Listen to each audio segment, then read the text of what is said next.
Good evening, everybody. My name is Taylor Monson. I just want to talk to you guys a little bit about my assigned topic of mortgage financing. Doesn't like those buttons. So, mortgage financing, what is that as a whole or just as basics? Simply put, mortgage financing is a loan to buy a house. Almost all mortgages are for residential properties. Pretty much about 90% or 99% of mortgages go towards the residential properties. It's rarely, if not really never used to purchase commercial buildings. Most people refer to the lenders as the bank gave me a mortgage loan, which it's not always the case. There's a lot of companies such as the FHA, the VA, which is Veteran Affairs, and Freddie Mac and Fannie Mae. These are investors who will put their money out there for people to borrow or allow people to come in and take out loans from them so that they can pay for their homes. Generally, as a requirement for people to purchase a home, it's about or you are required to put down about 20% of the cost of the house. By doing that, you will then receive the other 80% of that cost for the home and be expected to pay off that 80% that you get for your loan. What's the current situation looking like in 2019 as far as loans go or mortgages go? You have generally there's two options. You can either choose a longer financing option with 30 years, or you can choose to pay off your home in a shorter amount of time within 15 years. There are other options out there, but those are pretty risky options to choose from. These are your best bets. 15 years if you really want to get it done fast, which is my personal suggestion. That you pay it off as soon as you possibly can so that you're not paying off hundreds of thousands of dollars more just to pay off that interest. So as you can see here, this is as of January of 2019. These are the average interest rates that you'd be paying on a mortgage. So if you were to sign up for a 30-year loan, fixed loan, you would pay 4.82%. And 15, you'd be paying a fixed rate of 4.34%. The current situation also is that these are a little bit high, and they've been steadily raising as our economy has improved or continued to do well. It's got its bonuses, or having our economy do well has its bonuses and its negatives. But as they continue to rise, the interest rates are also continue to increase, as well as the prices of the homes. So what are the future possibilities?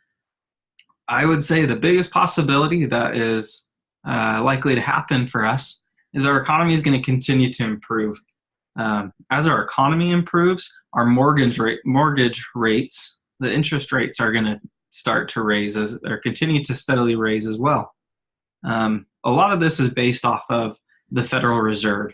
So the Federal Reserve is what's there to kind of control our economy. So as we continue to do well, they're going to raise our interest rates. And the idea behind that is so when our economy does well, we're not going out and just spending.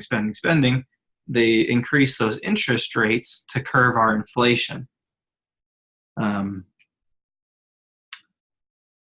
So because the Federal Reserve tries to increase the interest rates to keep our economy stable, it's going to increase the overall price of the home on top of the overall increase to our interest rates.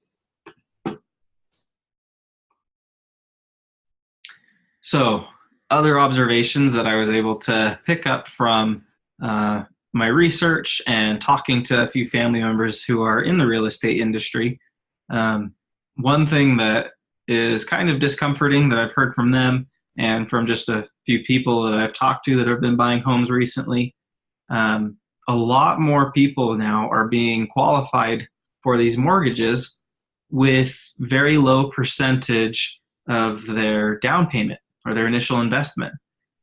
What's discomforting about that is that's kind of what led us into the Great Recession back in 2007, 2008-ish.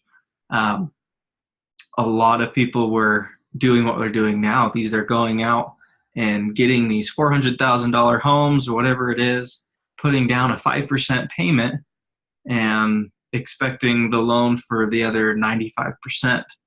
What's hard about or difficult about that is if there's any kind of trouble, say the husband or the wife, whoever's the breadwinner is loses their job, they're not going to be able to pay for those loans that they have or the mortgage that they have out on their home. So when they can't pay for that mortgage, they're going to be forced to foreclose so that the investor can try and sell off the house to make up for the loss in the investment that they put out there for you. So back in 2007, 2008, that was what had happened. It was just a mass group of foreclosures. People were getting these loans with really nothing to show for it.